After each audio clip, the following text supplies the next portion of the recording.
যেসব আমলে আল্লাহ দ্রুত দোয়া কবুল করেন। মুসলমান হিসেবে আমরা কমবেশি সবাই দোয়া করি, এটা অনেকটা স্বভাবজাত বিষয়। তবে দোয়া করার সময় বেশ কয়েকটি বিষয়ের প্রতি গভীরভাবে খেয়াল রাখা দরকার। এগুলোকে আলেমরা দোয়া কবুলের শর্ত ও আদব বলে অভিহিত করেছেন। পবিত্রতা অর্জন করা। পবিত্রতা অর্জনের পর দোয়া করলে আল্লাহ তাআলা সেই দোয়া কবুল করবেন। বিনয়ের সঙ্গে দোয়া করা। বিনয়ের সঙ্গে দুই হাত তুলে দোয়া করা। হযরত আব্দুল্লাহ ইবনে আব্বাস রাদিয়াল্লাহু থেকে বর্ণিত, হযরত রাসূলুল্লাহ সাল্লাল্লাহু আলাইহি ওয়াসাল্লাম বলেন, আল্লাহ তাআলার নিকট হাত তুলে হাতের তালু সামনে রেখে দোয়া করো, হাত উল্টো করো না। দোয়ার শেষে উত্তোলিত হাত মুখমণ্ডলে বুলিয়ে নাও। আবু দাউদ। মিনতি ভরা কণ্ঠে দোয়া করা। মিনতি ও নম্রতার সঙ্গে দোয়া করলে তা ইবাদত হিসেবে গণ্য হয়। রাসূলে মকবুল সাল্লাল্লাহু আলাইহি ওয়াসাল্লাম বলেছেন, দোয়া সব ইবাদতের মজ্জা ও সারাংশ।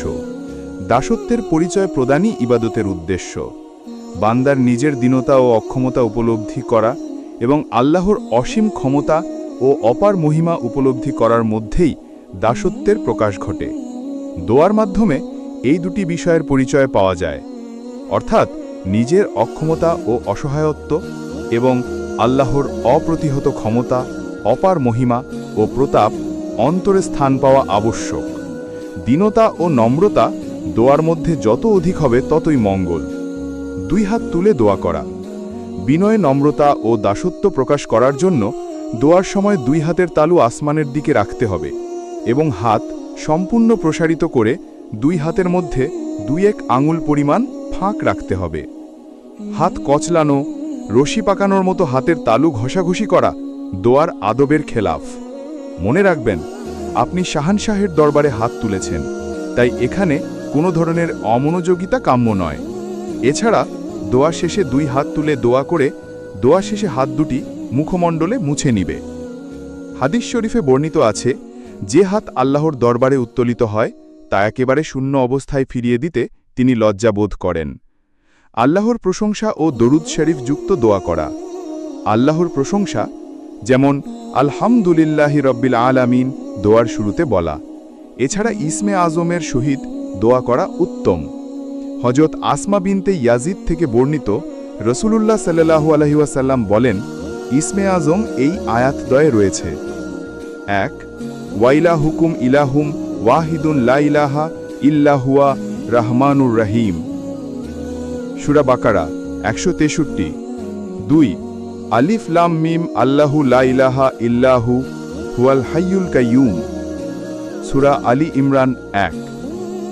হযরত আনাস থেকে বর্ণিত, তিনি বলেন, আমি একদিন রসুলে করিমের নিকট বসেছিলাম। একজন লোক সেখানে নামাজ পড়ছিল।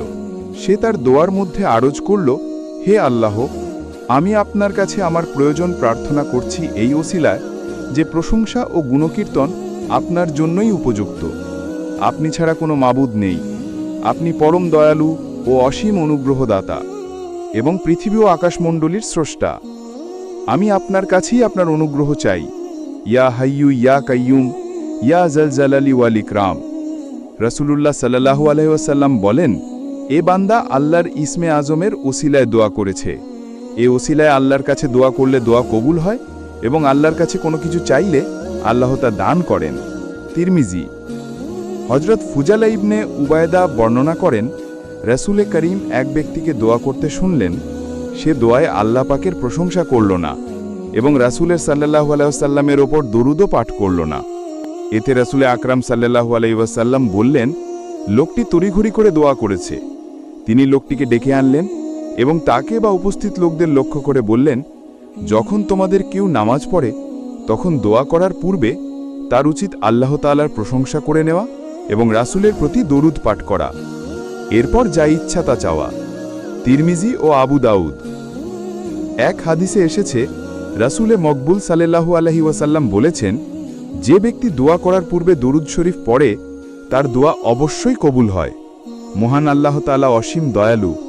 দোয়ার কিয়দাংশ কবুল করে অপরাংশ কবুল না করা তার স্বভাব নয়। এই হাদিসের সারমর্ম এই যে দরুদ তিনি অবশ্যই কবুল করে থাকেন। সুতরাং তিনি দরুদ কবুল করে দোয়ার অবশিষ্টাংশ অর্থাৎ প্রার্থনীয় বিষয় অগ্রাহ্য করেন না। শেষ পর্যন্ত উভয় অংশই কবুল করেন। হজরত সুলাইমান দারানী রাহমতুল্লাহ বলেন, যে ব্যক্তি আল্লাহর কাছে কোনো দোয়া করে তার উচিত প্রথমে দরুদ পড়া এবং দরুদ পরে দোয়া শেষ করা, কেননা আল্লাহ উভয় দরুদ কবুল করেন।